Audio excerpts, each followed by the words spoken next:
Good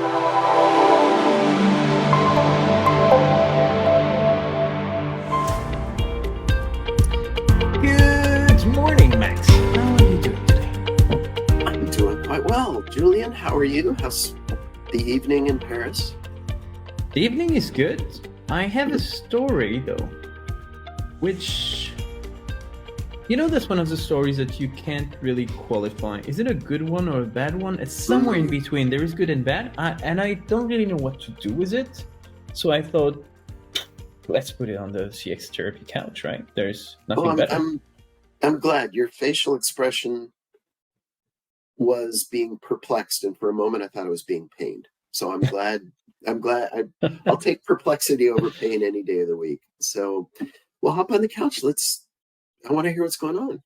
All right. So here is a story.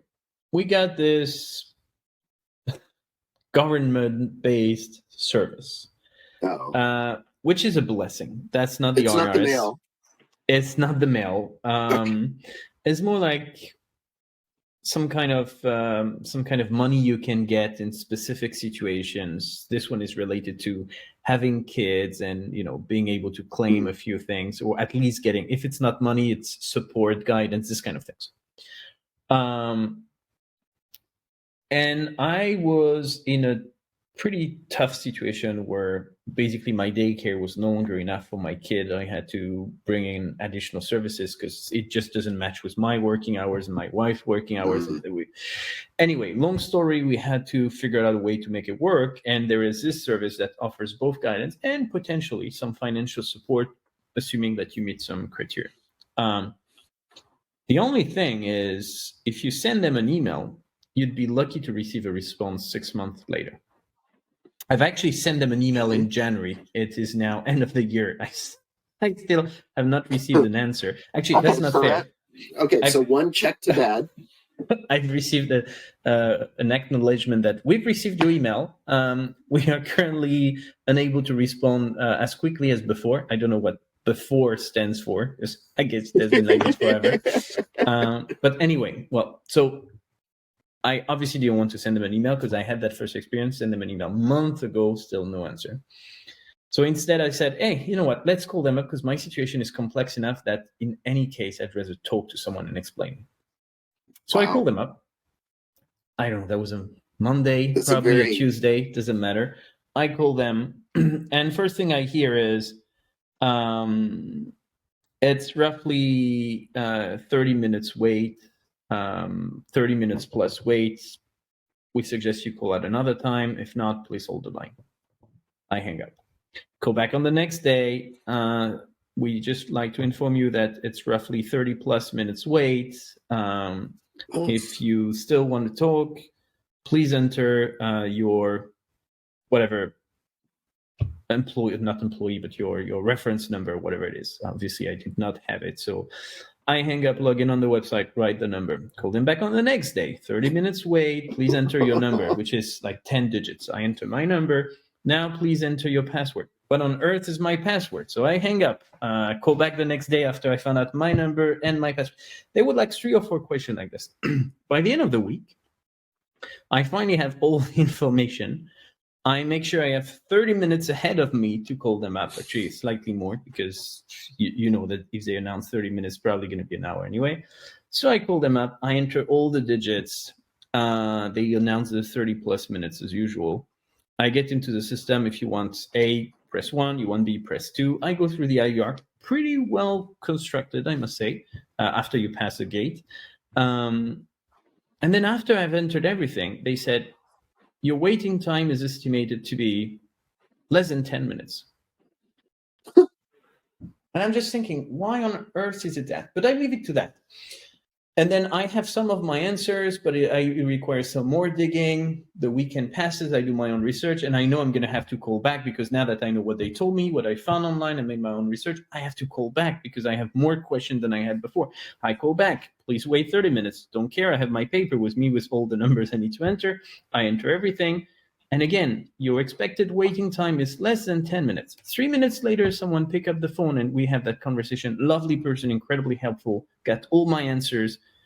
I would love to say problem solved, but truly, I probably called them 5 times in the end until I got all my questions. But that's probably more on me than it is on them. The whole situation was complex.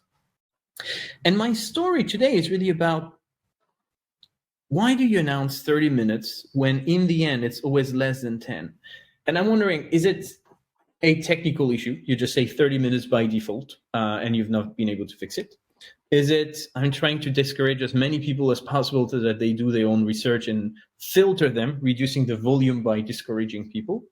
Is it because they really have 30 minutes average, but once you enter a specific line, maybe it's faster, and therefore, is it really necessary to tell us up front? Can't you just let us go through the IVR first and then tell us? So I don't know. I had very mixed feelings about this, because I felt like the first few times where I hanged up because they told me 30 minutes, I could probably have had my answers if I had known that it was not 30, but 10 minutes wait. And that's where I'm at.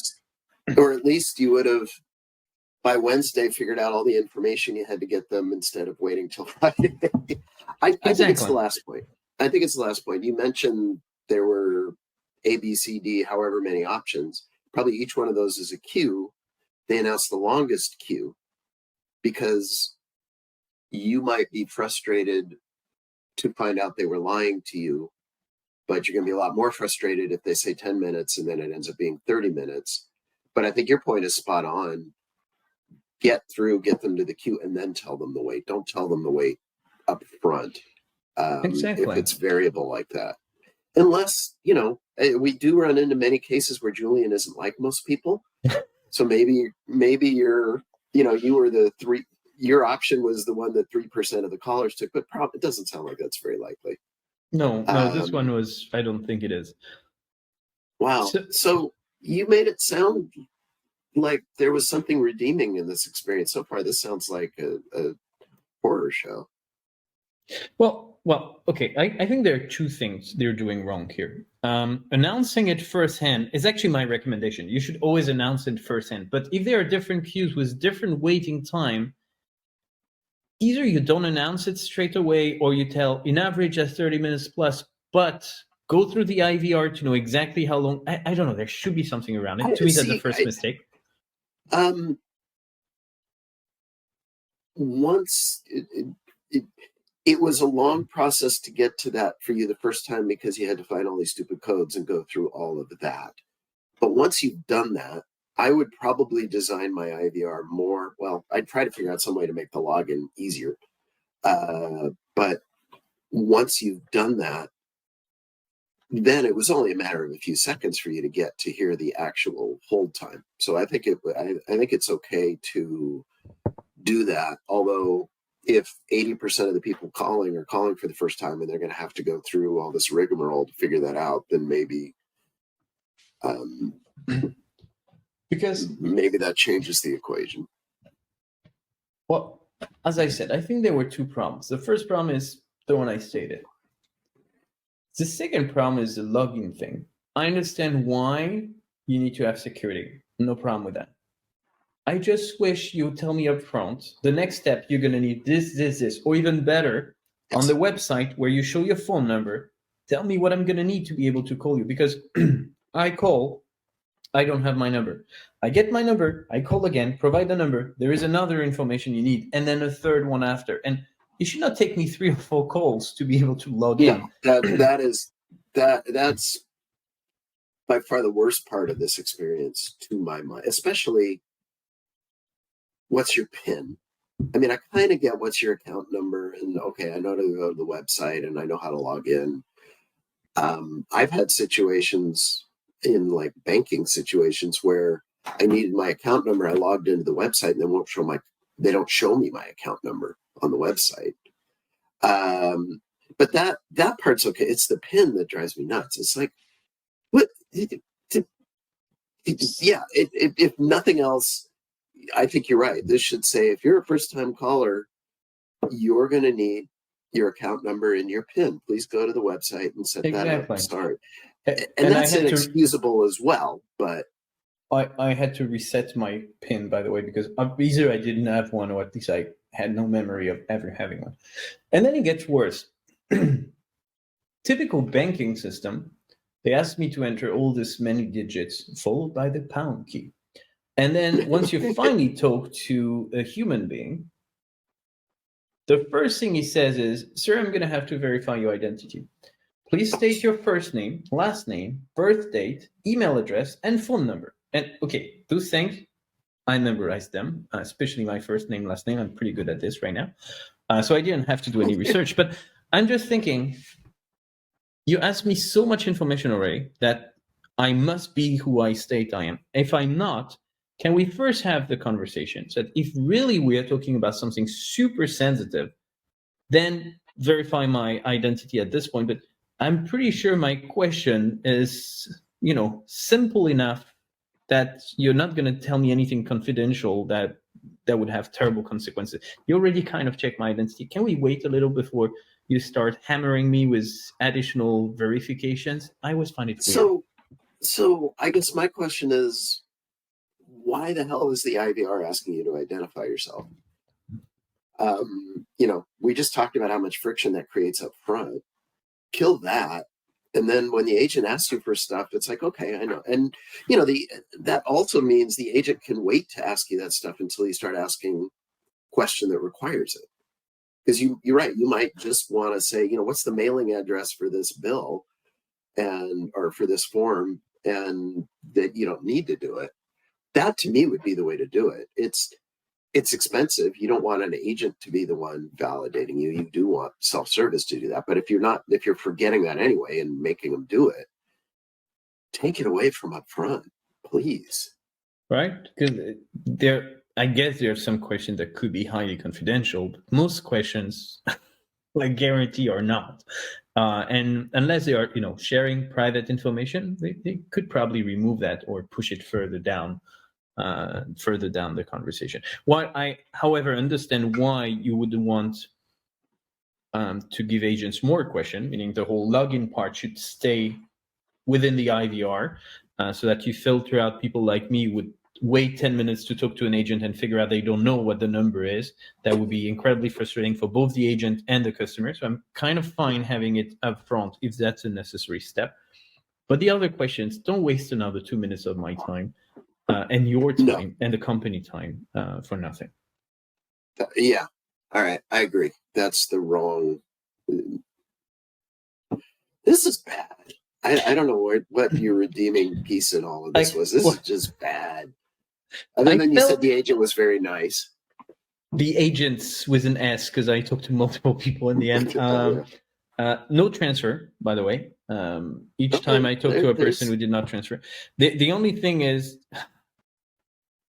I'm not sure. It has nothing to do with the IVR. The only thing is they would give me information, tell me to call another service, completely different entities, different companies altogether to get additional information. The second company would completely say the opposite of what the first one said, which is always a pleasure to get.